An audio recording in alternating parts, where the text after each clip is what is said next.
Scientifically very clearly defined ಸ್ವರಗಳು ವ್ಯಂಜನಗಳು.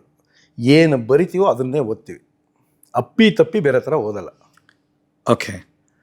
ನಮ್ಮ ಭಾಷೆ ಕಲಿಬೇಕು ಅಂದರೆ ಈ ಕಲಿಬೇಕು, ಕಕ್ಕ ಗಗ್ಗನ ಕಲಿಬೇಕು, ಕಾಗುಣಿತ ಕಲಿಬೇಕು, ಒತ್ತಕ್ಷರ ಕಲಿಬೇಕು, ಒಂದು 700 ಇಂದ 800 ಅಕ್ಷರ ಕಲಿಬೇಕು. ಕರೆಕ್ಟ್. ಕಲ್ತಾದ್ಮೇಲೆ ಒಂದು ಸತಿ ಕಲ್ತ್ರೆ ಇಟ್ಸ್ ಫಾರ್ ಎವರ್. ಆಮೇಲೆ ಏನೇ ಬರೆದ್ರೂ ನೀವು ಅದನ್ನು ಕಾನ್ಫಿಡೆಂಟಾಗಿ ಉಚ್ಚಾರಣೆ ಮಾಡ್ಬೋದು. ಇಂಗ್ಲೀಷ್ ಇದೆಯಲ್ಲ, ಯಾಕೆ ವಿಚಿತ್ರ ಭಾಷೆ ಅಂತಂದರೆ ಇರೋದೇ 26 ಆಲ್ಫಾಬೆಟ್. ಹೌದು.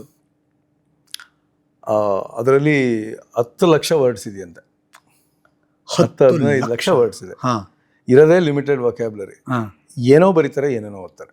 ಇದನ್ನ ನಾನು ಆ್ಯಕ್ಚುಲಿ ತುಂಬ ಬೈಕೊಂತ ಇದ್ದೆ, ಯಾಕಂದರೆ ಐ ಎಕ್ಸ್ಪೀರಿಯನ್ಸ್ ಇಟ್. ನಾವು ಕನ್ನಡ ಮೀಡಿಯಮಿಂದ ಬಂದಿರೋರು, ಫಸ್ಟ್ ಟೈಮು ABCD ಮಕ ನೋಡಿದ್ದೆ 6ನೇ ಕ್ಲಾಸಲ್ಲಿ. ಮತ್ತು ಸ್ಕೂಲ್ಗೆ ಹೋದಾಗ ನಮ್ಗೆ ತುಂಬ ಚೆನ್ನಾಗಾಯ್ತು ಸರ್. ನಮ್ಮ ಸ್ಕೂಲಲ್ಲಿ ಏನು ಮಾಡಿದ್ರು, ಒಂದು ಸರ್ವೋದಯ ಸ್ಕೂಲ್, ನಾನು ತುಮಕೂರಲ್ಲಿ ಓದಿದ್ದು. ನಮ್ಮ ಸ್ಕೂಲಲ್ಲಿ ಶಂಕರ್ ಸರ್ ಅಂತಿದ್ರು ಫೌಂಡರು.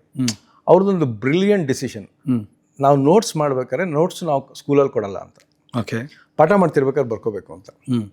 ಆವಾಗ ನಾವು ಲಾಜಿಕಲಿ ಅವ್ರು ಹೇಳಿದ ಸೆಂಟೆನ್ಸ್ ಫಾರ್ಮೇಷನ್ ಎಲ್ಲ ಮಾಡ್ಕೊಂಡು ಬಂದ್ವಿ. ನಮ್ಗೆಲ್ರಿಗೂ ಇಂಗ್ಲೀಷ್ ಕಷ್ಟ ಆಗೋದಕ್ಕೆ ಕಾರಣವೇ ಪ್ರೊನೌನ್ಸಿಯೇಷನ್ ಇಸ್ ದ ಫಸ್ಟ್.